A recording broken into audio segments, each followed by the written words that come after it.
Bonjour. 20e siècle, André Gide.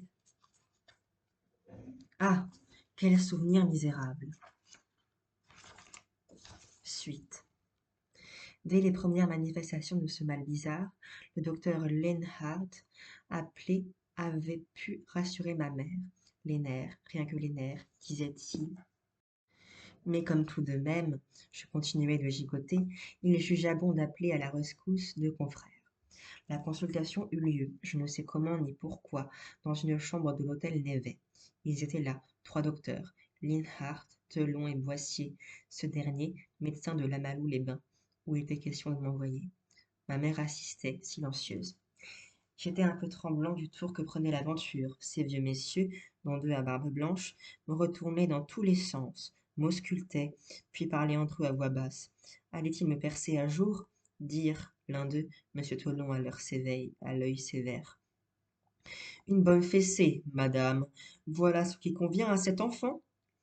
Mais non, et plus ils m'examinent, plus semble les pénétrer le sentiment de l'authenticité de mon cas.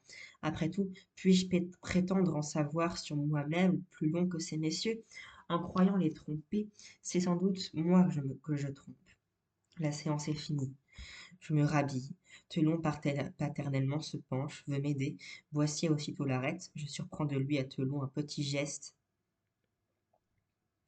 un clin d'œil, et je suis averti qu'un regard malicieux, fixé sur moi, m'observe, veut m'observer encore, alors que je ne me sache plus observer, qu'il épie le mouvement de mes doigts, ce regard, tandis que je reboutonne ma veste.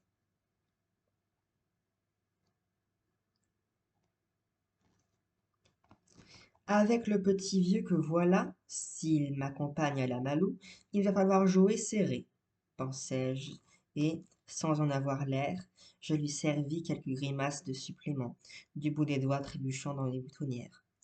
Quelqu'un qui ne prenait pas au sérieux ma maladie, c'était mon oncle, et comme je ne savais pas encore qu'il me prenait au sérieux, les maladies de personne, j'étais vexé.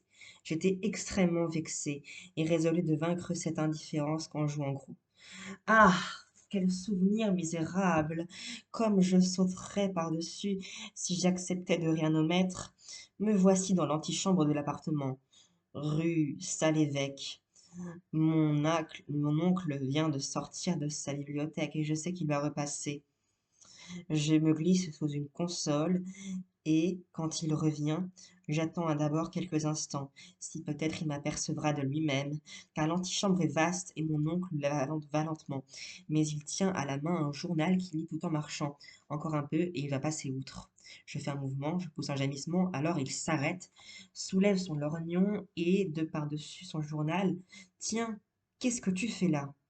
Je me crispe, me contracte, me tords, et dans une espèce de sanglot que je voudrais irrésistible, je souffre, dis-je. Mais tout aussitôt j'eus la conscience du fiasco. Mon oncle remit le lorgnon sur son nez dans son journal, rentra dans sa bibliothèque dont il referma la porte de l'air le plus quiet. Oh honte! Que me restait-il à faire?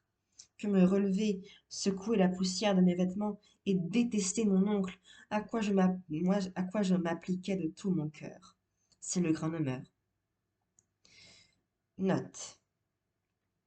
L'hôtel Névet, note de Gide. À bien y réfléchir, je crois qu'il faut placer cette consultation entre mes deux séjours à Lamalou, et c'est ce qui expliquerait que nous fussions à l'hôtel. Lamalou est une station thermale de l'Hérault, sur le rebord des Cévennes. C'était mon oncle, 3. Il s'agit du célèbre économiste Charles Gide. Merci d'avoir regardé cette vidéo et je vous dis à très bientôt.